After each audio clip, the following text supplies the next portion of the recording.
wanted to show you how I paint eyes.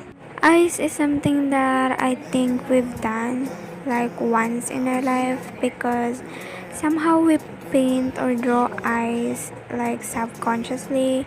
For example, when we're listening in class, like, do you do that? Because I am really guilty about that.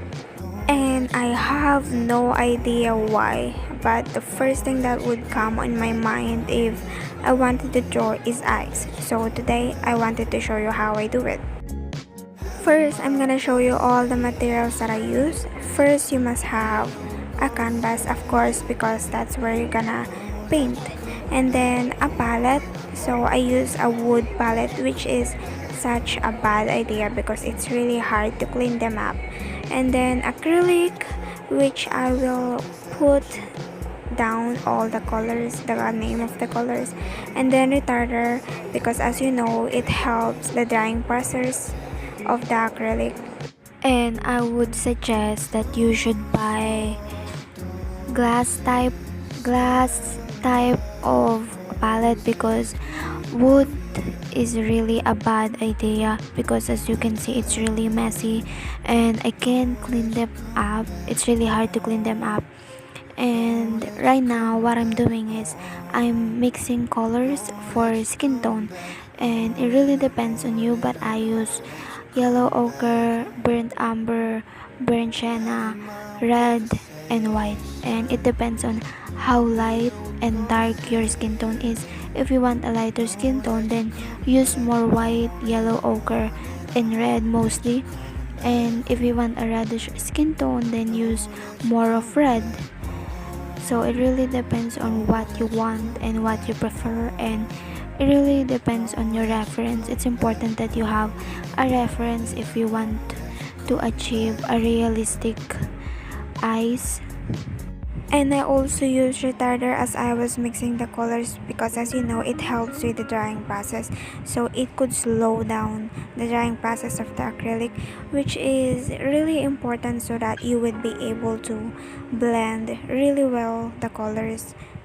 But know that it's okay if you don't have any retarder because it just helps with the drying process, right, to slow down the drying process. But you can still use or you can still paint in acrylic even if you don't have any retarder. It's more of optional because you can still blend it even if you don't have a retarder. It's just that it dries well, it dries like more quickly than if you have a retarder.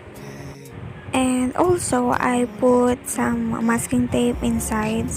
It's just that to divide them well, so that's where I'm gonna put all the eyes.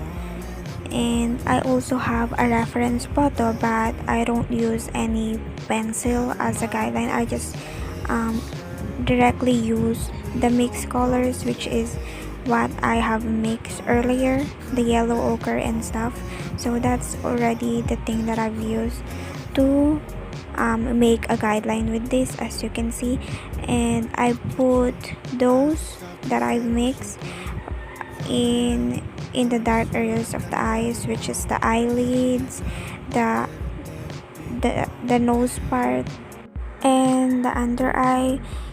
Just observe your reference photo and like really look at it and observe so that you would be able to find where are the dark areas and the lighter areas, so you would correctly put all the colors. And if you like creating sketch before painting, then you could do that. You don't have to like really follow what I do. You could also sketch. It's just that my canvas is black because I just reused this canvas and I just painted it over with black. And you don't have to do that if you have a new canvas and if you like to have a sketch. Anyways, at first you don't really see what am I painting, but you just at first you just need to really find out and observe the darkest and the lightest area. You need to really focus on that at first. So I'm just really putting it putting all the dark and the lighter areas, and remember that the lighter areas of the eyes are those are the parts of the eyes that gets hit by the light or the reflections of the light, and then the shadows, those are the darkest area of the eyes, the shadows that we get from the light. And then those are the things that you need to focus or observe in your reference photo to achieve the realistic look of the eyes. And then you need to also observe and focus on the pupil and the iris of the eyes. So the iris of the eyes have different colors. It depends on the eyes. We have, it could be blue, um blue, brown, black, or whatever it is that you prefer, or I mean whatever color it is in your reference. You just need to focus on that. And also the pupil, which is black, the middle part of the eyes, and then the sclera. So I use white at first, but sclera is not entirely white because it would look really flat if you do that, if you just lay white. So you need to have shadows in it because you have shadows because of the eyelid. So you need to have like blue or gray in it so it doesn't look really flat. So as you can see, that's what I do, and I just keep on putting like the lightest area. So I just use white for reflections at the eyes.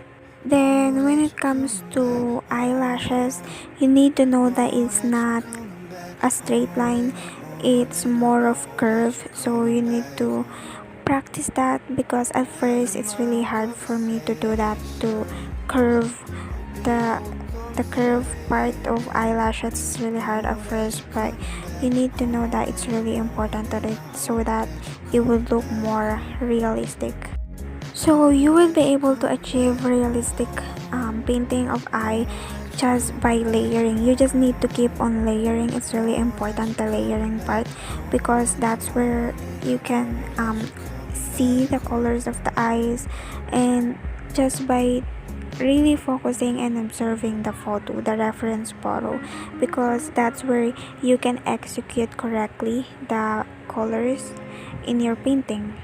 Well, I think I've already said this a lot of times, but it's really important that you focus and observe the darkest and the lightest area, because basically that's the only thing that you really need to know so that you will achieve a realistic.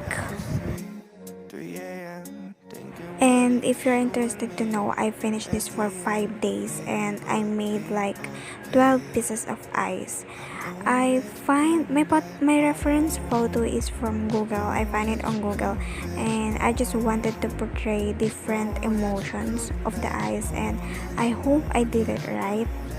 Well, all of the things that I've said in this is from my own opinion, and I don't really know if this is a right thing or wrong, but I believe that there's not really wrong in doing arts, just like what Barbara said. We don't make mistakes, we make happy accidents.